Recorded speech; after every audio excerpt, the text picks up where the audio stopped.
I'd like to welcome Jonathan Williams back to the show. He is the Executive Vice President of Policy and the Chief Economist at American Legislative Exchange Council. That is ALEC. You can find out more at alec.org.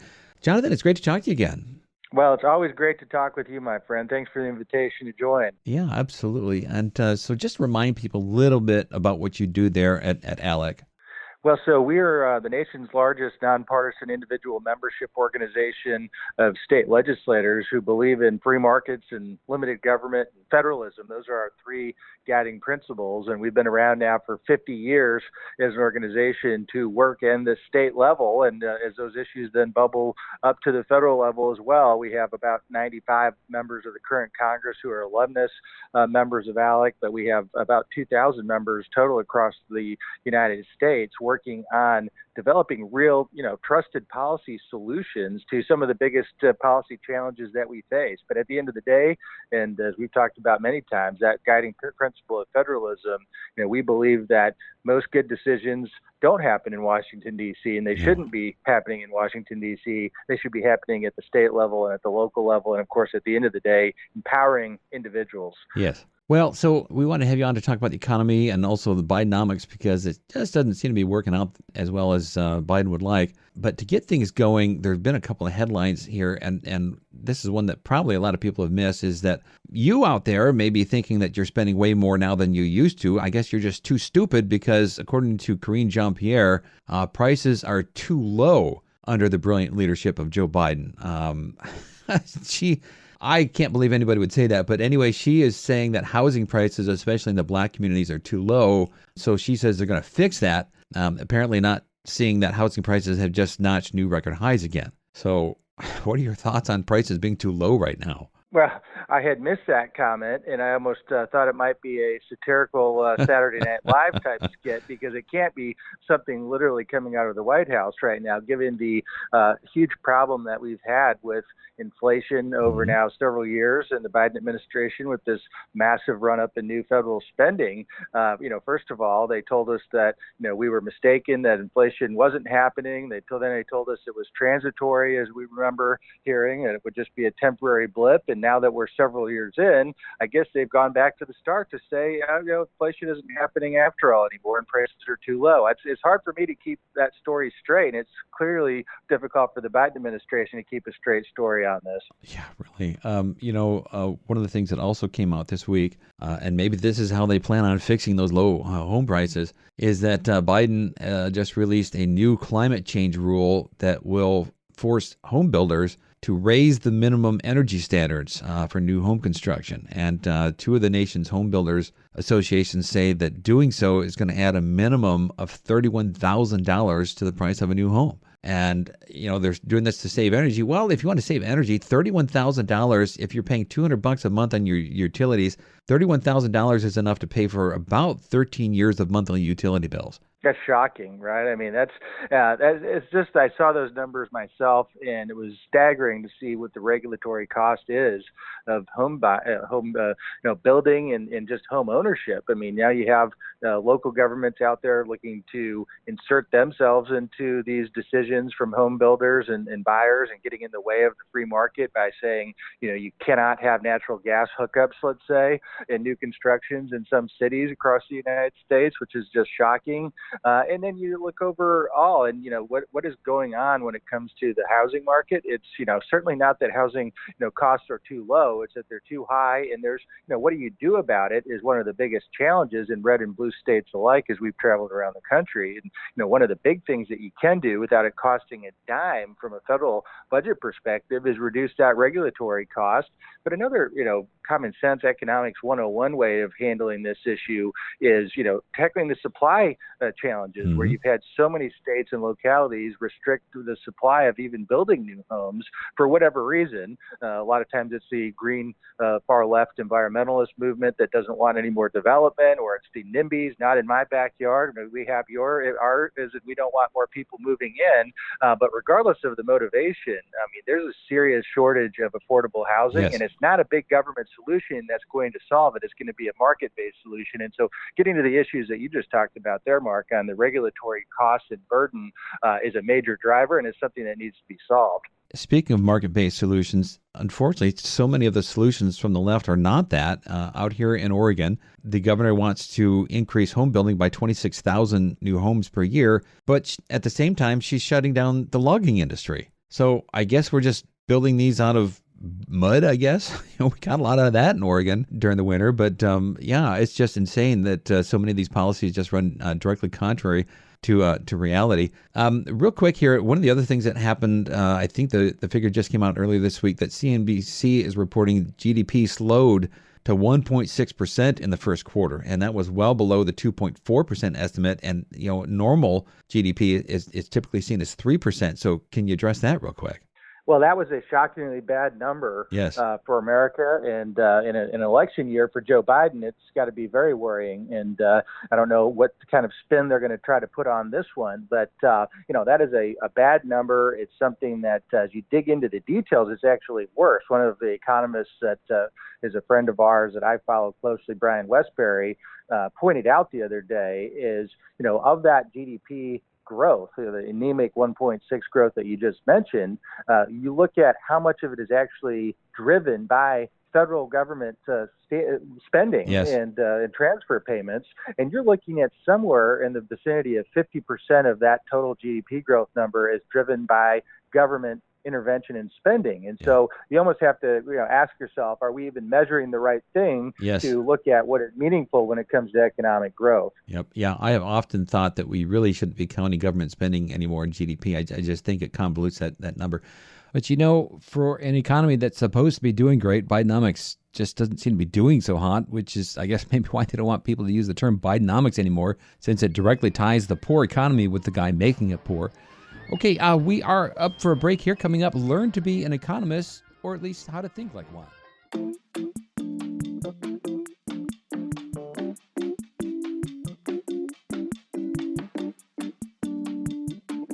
How is that Bidenomics working out for you? We're looking at the economy today and doing that with Jonathan Williams, the American Legislative Exchange Council's Executive Vice President of Policy and their Chief Economist.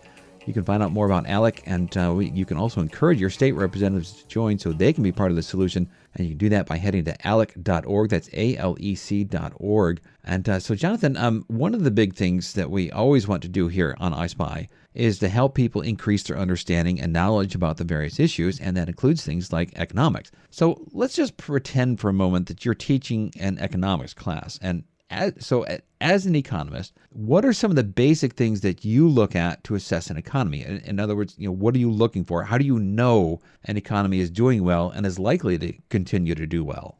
Well, it's a great question. And as I've gone out and guest lectured at different universities over the years and worked with economics students, for me, it comes down to really the base level, right? I mean, we can spend a lot of time talking about the big picture numbers that get all the attention on the national media, and the GDP, for instance, as we were just talking about, or income growth, or things like that. But I think when you look at fundamentally, how do you know whether policy is good or bad? How do you know whether an economy is healthy or not? You have to look at a little bit lower level, and the more intricate interactions between, because what is an economy? It's made up of a bunch of individuals, right, and businesses and people that voluntarily organize and come together and through things like in a free market, through price signals, make decisions about their lives. And it's basically human action is economics. And this is, how I learned it from a free market perspective, being a student of Hayek and Mises and the great free market economists. In fact, one individual that the book that got me interested in economics was a book called Economics in One Lesson. And I would highly recommend it to anyone. It's an old book, and it was actually written by a journalist, Henry Hazlitt. And he was a journalist at the Wall Street Journal and other newspapers, but he took it from a common sense, basic perspective of incentives, the role of that in individual decision making. Because at the end of the day, macroeconomics is important, but macroeconomics is just an aggregated sense of what individuals and business do to make their lives better off and make their businesses better off. And so breaking decisions down to that base level is it really, I think, one of the most important things you can do. And so when we analyze what works across the states in our rich states, poor states book, for instance, we do look at GDP growth, we look at income growth, all the other major factors. But as you know, Mark, we've talked about this dozens of times over the years. One of the most impactful statistics that we measure every year in rich states, poor states, is the interactions of individuals as they vote with their feet across state lines, and looking at, why is it that the low tax states that have a free market environment always tend to be the states that are gaining population, and the states that have a big government format that has high regulation costs, high taxation costs, and big spending policies, always losing individuals and businesses. And this is the revealed preferences, as we like to say in economics, that really matter. And so, it's one of those things where, sometimes you get a big government policy that is, purported by, some do-gooding, well-meaning individual that's out there that says, this is going to be good for the economy. But you have to bring it back to, once again, the 101 base level to say, if this is not going to be good for individuals and for businesses in their own lives, how can you aggregate that and say it's going to be good for the broad economy? And, right. This is where the big government arguments oftentimes break down. Right. So, speaking of government, what are some of the economic levers that a government can pull to create a good economy, or to make a good one even better, or at least to ensure that things aren't going to start getting worse? Well, one of the best things from a free market perspective is obviously when government gets out of the way and doesn't interfere in the individual transactions of individuals and businesses, right? I mean, this is one of the most key. It's an overlooked lesson. It's not something that is something that DC likes to do very often in the federal government. I mean, so many times our elected officials have I like to call it the do something disease. They're elected, so we must therefore go enact new laws and put more government regulations on individuals and businesses, instead of just saying, all right, what are the things that government can do to obviously support a rule of law, support infrastructure, and basic things that governments need to do, the so-called public goods that are things that government should be focusing on, protecting life, liberty, and pursuit of happiness.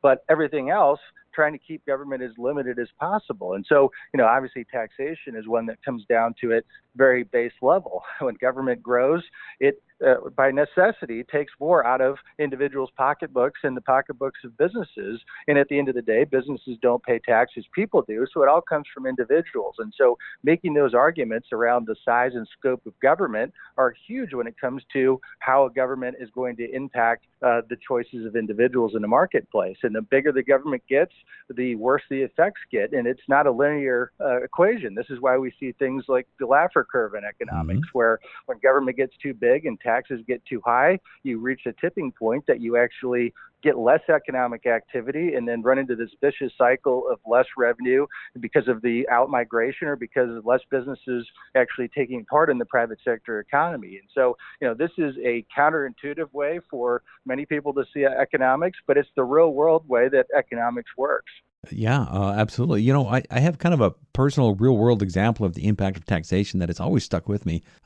Back when I was a poor college student studying English rather than economics, I went into the store one time and only had $1 on me. And I was going to buy some ramen noodles, and they were like $5 for $1, except the tax meant I couldn't get all 5. I could only get 4 because I had to pay for the tax on top of things. And I think it was Reagan who had said something along the lines of, if you want less of something, then tax it. And there was my personal experience with that. And I remember thinking at the time, it's not just me getting one fewer of an item, but from the company's standpoint, they lost 20% of my sale because I would have bought 5, but thanks to that tax, I could only afford 4 of them. Okay, coming back, we're going to continue our lessons on economics, and we're going to look at things from a bad economy standpoint. Stay with us. More with Jonathan Williams of ALEC. That's ALEC.org.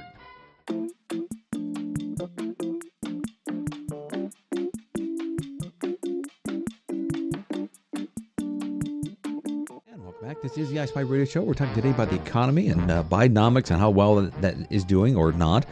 And we're doing that with Jonathan Williams from ALEC. That's the American Legislative Exchange Council, and he is their Executive Vice President and also their Chief Economist. Find out more about them by heading to ALEC.org, and we'll link that up on today's show page, which is 1418 on iSpyRadio.com. And so, Jonathan, we've been talking about how you as an economist, if you were to teach people what to look for as for signs for a good economy, let's look at some of the signs now from a bad economy. What are some of the basic things that you look at to know that an economy is doing poorly and is likely going to get worse, despite what propagandists in the government may be saying?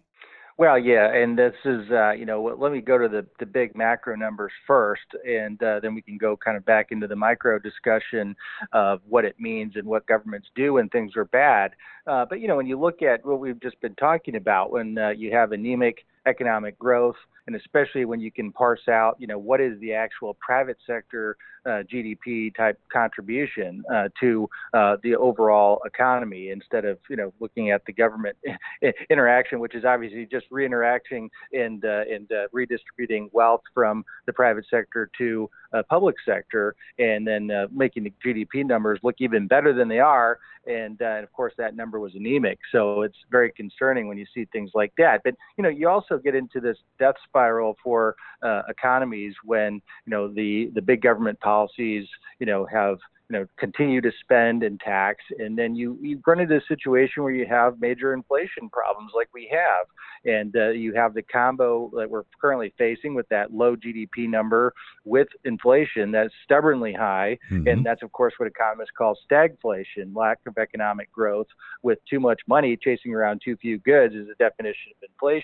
So this is the symptom of a big government approach that we've seen during the Biden administration of trillions of dollars of new spending. I mean, this is a good case study and a point in time to stop and say to the Keynesian economists out there, those that believe that more spending is always the solution to every problem with the economy, is, we've had this natural experiment now for several years with trillions more added to federal deficit spend and to grow the federal government. Yes, and shockingly where is the so. economic growth to go with it? 1.6% GDP growth. I mean, if this is the Keynesian dream, why aren't we seeing massive economic growth like we would see under a Keynesian model? But I mean, this is the bad kind of the cycle of tax and spend, and then run into this phenomenon of low growth and high inflation. And that's the sign of a very unhealthy economy right now. And, that's the macro numbers. You then look at the individuals, and you look at, let's say, one of the best surveys I know that's out there is the NFIB survey of small business optimism, which is at a low mark right now. So not surprising, given that there's massive new proposals during an election year around capital gains taxes going sky high under the Biden administration, a global minimum tax on U.S.-based businesses being proposed, perhaps by Janet Yellen and others, among other tax increases on the horizon that really do, between that and the regulatory costs that we've been talking about, put a crimp on small businesses and those individual investors for their own incentives to say, we're not bullish about the future right now, given all of these dynamics from a policy perspective. And that's, of course, those individual decisions add up into something very more concerning long term. And that is, if businesses are not investing, what is going to power the economic growth going forward, other than more government intervention, getting to this vicious cycle continuing? Yeah, there was a great article about that. I think it was titled "Why Small Businesses Hate Bidenomics," and it was in the Daily Signal. And I'm pretty sure it was Stephen Moore that had written that. So yeah, he walks through that survey and how awful things are right now. And as far as you kind of do the same thing we did in that last segment. So for an economy that is doing poorly, what are some of the basic levels or levers that can be pulled to improve that economy? Well, and so, an economy is going poorly. You think of the case studies, let's say, in a state like New York or California that always rank at the bottom of rich states, poor states, because of just decades long, or Oregon for that sense. I mean, you've lived it, Mark, decades long of this tax and spend mentality. What you see go wrong then is these governments try to correct the action, but not the free market way. And they come in with the cronyism approach, which is, things are bad, tax rates are high, regulatory costs are high, we're losing businesses. And so they have to try to compete some way, and they can't bring themselves to compete through a free market context of just doing the right thing and simple thing by lowering tax rates and lowering government intervention in the marketplace. They double down on it to say, all right, we're going to keep the high taxes, but then based on who has the best lobbyist or who has the political favorites in the state capital, we're going to reduce them or give them handouts on particular industries or particular businesses that sort of the leaders in that state like. And that is the worst way to choose winners and losers, right? I mean, the marketplace in a free market is going to have winners and losers, but that's done on meritocracy, right? To say those that are making the best goods and services and products are going to do well, and those that can't stay up with the trends are going to fall behind and have to reinvent themselves into another type of a business, for instance. But in the government sense, there's no failing. The government just comes in and props individuals up, and unfortunately, instead of done by merit, it's done by political favoritism and political correctness, and that's exactly the wrong way to go about doing things. Yeah, absolutely. You had mentioned before we got going here that Jerome Powell is not looking at lowering the interest rates this year, and I hadn't heard that one yet. But if they're not looking to adjust those rates, is that a sign that things are going well or not so well? Well, and it's a sign that things are pretty dangerous right now because Right. there's this dual problem. The Federal Reserve has this dual mandate, and it's very difficult right now for any head of the Federal Reserve to try to keep price levels at the old 2% target, which I think right now there's some real hedging going on. Larry Fink, the head of BlackRock the other day, said, well, if Fed can get the inflation rates down to 3%, they had to just call it a day and call it good. And, that's, throwing in the towel by basically saying we can't control inflation. But if you raise rates or, don't cut rates at some point, the cost of capital for small businesses is something that's certainly, weighing them down in terms of borrowing and investing and making new hires. There is this difficult dance that the Federal Reserve is trying to do to bring it in for the so-called soft landing. And I'm, Mark, frankly, not sure that they're going to be able to do it. No, I don't think so either. It's too much government control, unfortunately, and their hands on the wrong levers. Okay, let's go and take a break there. Come back. We'll continue with Jonathan Williams. He is with American Legislative Exchange Council. And again, their website is alec.org.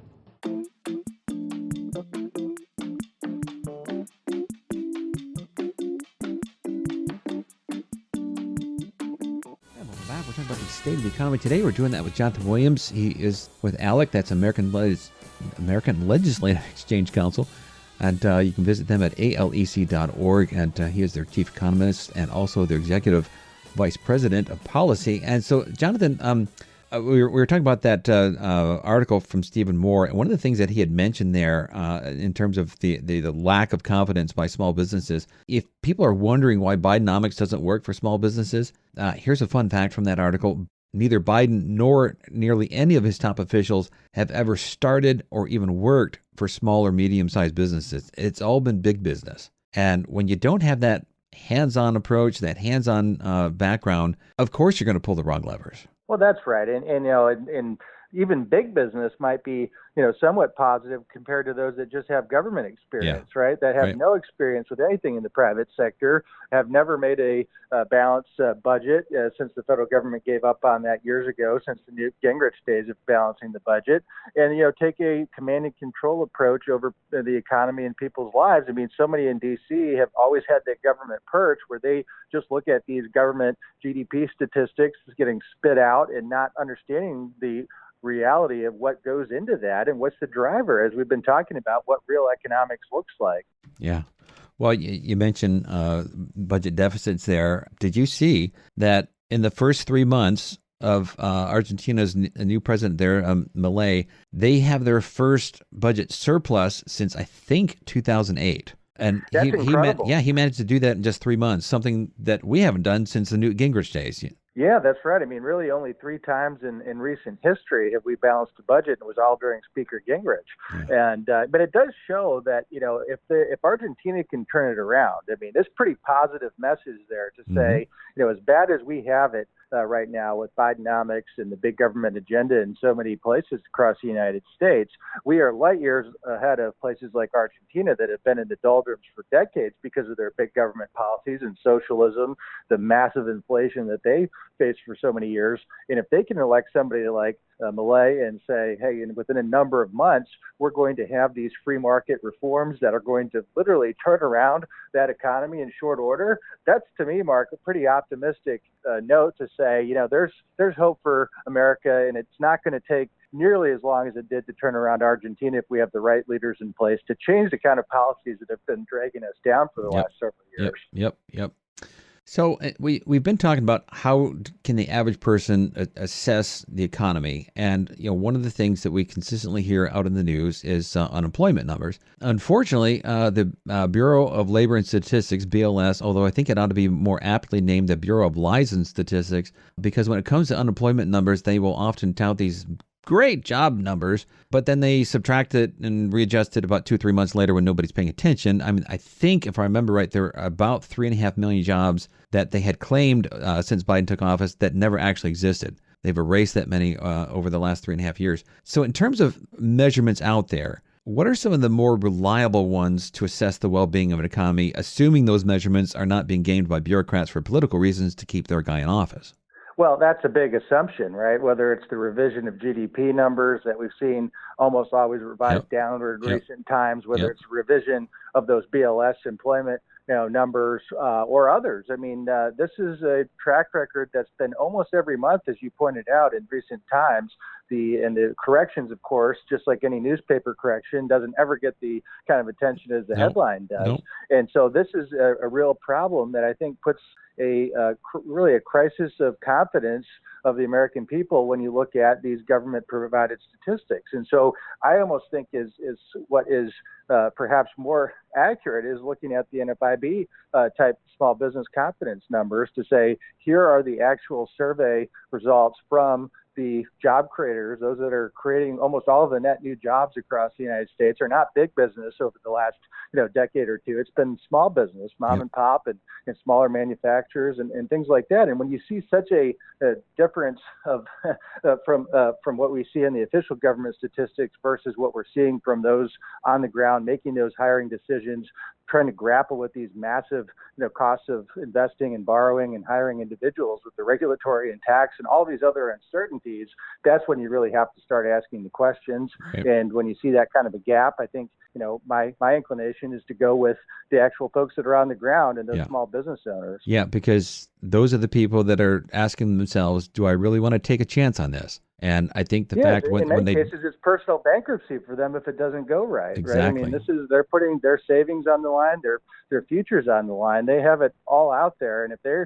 don't feel confident enough to make that additional investment or make the additional hire, that should send warning signs across every policymaker's desk. So what about other measurements like the stock market and how well or not that it is doing? That used to be, I think, a pretty reliable assessment when it comes to the economy, but nowadays people buy stocks based purely on hype and headlines rather than a company's underlying fundamentals. So I'm not so sure about that anymore as an assessment tool for the economy. Well, it's a little bit more complicated now, right? And there's a lot of speculation there, obviously. Tons of it. There's certain areas of the economy that are doing very well. I mean, if you've been in AI stocks, you've done very well this year. If you've been in the market, take away several of those large tech companies, for instance, you have not done nearly as well. It's a leading indicator, right? I mean, it's something that is based on the expectations of future profits and interest rates and other key things that go into this.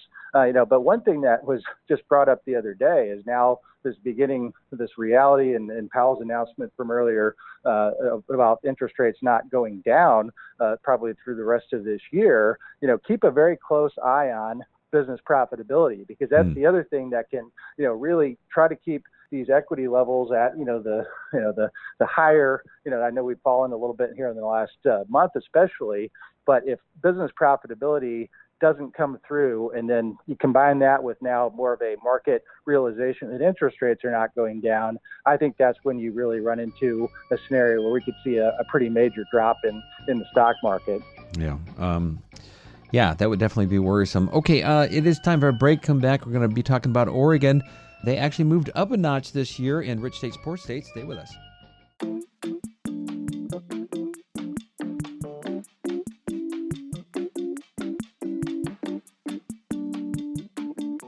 This is the iSpy Radio Show, and we're talking with Jonathan Williams, the Executive Vice President of Policy and the Chief Economist for ALEC. And ALEC just released its 17th edition of Rich States, Poor States back on April 15th. That is their annual ranking of all 50 states' economic competitiveness and outlook. And for Oregon, Rich states, poor states hold some good news, bad news. The good news is, in terms of economic performance over the last 10 years, Oregon ranks 13th, so that's pretty good. We're not quite in the top 10, but pretty close. But Oregon is ranked 42nd in the economic outlook. That's the forecast based on 15 policy variables, and there's some of those where we rank 49th, and that's not good. But we did move up one spot, though, from last year. Was that due to us moving up because of what we did, or was it a case of people above us moving down? Well, it can be a little bit of both. There's a lot of competition at the top of the ranking, and you can fall behind by standing still, as we like to say. And there's a lot of competition at the bottom of the ranking, where a lot of states are doing bad things in that bottom 10. And I will say it's the same group of 10 states in the bottom 10 this year as it was last year, with a little bit of movement in between. And so sometimes with these relative rankings is you absolutely can move one way or the other, especially if it's a 1 or 2 slot move like Oregon's slight improvement. Due to nothing positive coming out of the Capitol and legislators' actions, but just due to other actions of other states doing things worse. And so the one thing I would point to when you look at Oregon specifics in rich states, poor states, based on these 15 equalated factors that we've used now for the last 17 years, and one is that is the debt service as a share of tax revenue that improved several slots in Oregon this last year. That may have been one of the reasons there. And that variable is a little bit of a different one to really unpack. But that can mean several different things. It can mean that the debt level has gone down, which is probably unlikely in Oregon's case. Yeah, and it also can mean the difference around the timing of the transactions and the interest on that debt and the duration of the debt and things like that. So that comes from the Census Bureau. And maybe on a future show, we can investigate a little bit more on what happened there. But it's not a straightforward answer, unfortunately. Well, one of the cooler things that people can do on the Rich States, Poor States website, and that's just simply richstatespoorstates.org, you can go to Oregon's or any state's economic outlook rankings, and then you use the red tab there to adjust the policies. And you can see the various impacts when you tweak some of the potential economic levers, that we were talking about earlier. And so looking at Oregon, I did do a side-by-side comparison there from last year to this year. As you mentioned, it was the debt service. Our ranking dropped from 25th down to 30. It dropped from 31 down to 25, so a good improvement there. But then we also had property tax burden that went. Our ranking was 35. We dropped to 33, and then also remaining tax burden, we were at 42, but we dropped down to 49 on that one. That actually went up quite a bit from 21.85 to 28.57. And then we did have a slight decrease in recently legislated tax changes, and that was it's a minus 15 cents per $1,000 of tax burden. So like I said, these numbers are pretty cool to be able to adjust those. Of those four, property tax burden, remaining tax burden, legislative tax burden, and also the share of tax revenue, which one of those is really the most impact? Is it that debt service? Well, it's probably the thing that moved its ranking this year, if anything did, just given all the movement in states around Oregon as well. What actually matters for economic growth, though, are things to be much more worried about than some of those variables. I mean, I think of the 15 that we measure,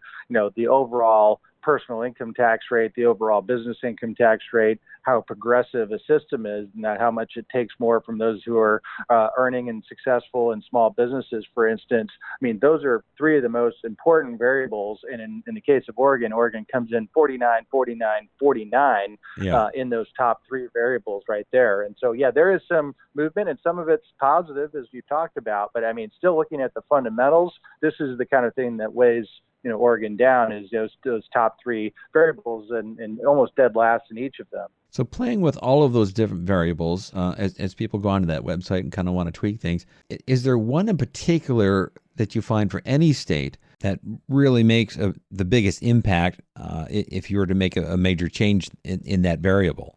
Well, there's a couple. I think that, having a state-level death tax is just economic incompetence, that so many states have gotten rid of a state-level death tax. It is one more thing that drives individuals out towards the end of life as they're some of their most successful income-earning years in many cases, and going to almost all states have gotten rid of the state-level death tax. So that's something that, probably costs zero. It's probably a Laffer curve negative change, right? Where you're actually going to gain more revenue by eliminating the death tax because you keep more taxpayers in your state. Now, that's an easy one, but looking at those income tax rates, as I mentioned, you look at the 9 states without personal income taxes altogether that we do every year in rich states, poor states, or the states that have gone to flat taxes. And that is a key driver of why some states are more successful than others. I mean, back to this Economics 101 discussion is why is it that small business survey is so bad from NFIB? And why is it worse in states like California and New York? Is because NFIB small businesses, the vast majority of them pay their taxes on the individual side of the tax code. And so that driver right there is a key element for why some states are rich states and when some states are poor states, because it's a direct disincentive businesses to do business in your state. So there's lots that really matter, but those are the two of the most important. Well, you had mentioned people moving out due to the death tax, and that's why a lot of businesses or former business people move out of the state as they get closer to end of life there. We have a friend that is looking at moving out of the state, and they did the calculations, and by moving from Oregon to Arizona, they're going to save $1,000 a month. Just relocating where they're. Yeah, so it's pretty shocking. And Arizona still has an income tax. I mean, even some of the states that don't tax income altogether, some people save a whole lot more. I mean, it's such an incentive for people to go across state lines, and that's why we're seeing more and more of it, especially as individuals can work from wherever they'd like in a mobile workforce after COVID. Yep, that's the thing is they're going to be able to keep their job, and they're just changing states and saving $12,000 a year. I mean, that's pretty shocking. So I can't help but notice on that website to adjust policies, stop electing the same people who are keeping Oregon's rankings in the 40s is not one of the options available to tweak.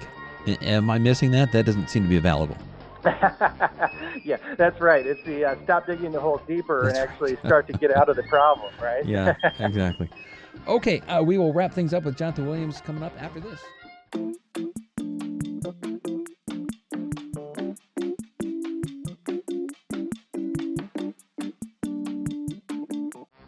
And welcome back into our final segment now with Jonathan Williams. He is the Executive Vice President of Policy and the Chief Economist for American Legislative Exchange Council. You can visit them at ALEC.org, and we'll link that up on today's show page. Again, that's 1418. And so, Jonathan, we always like to end with kind of a look ahead at the future and what's coming, and also wrap up some things that we didn't quite get to but wanted to.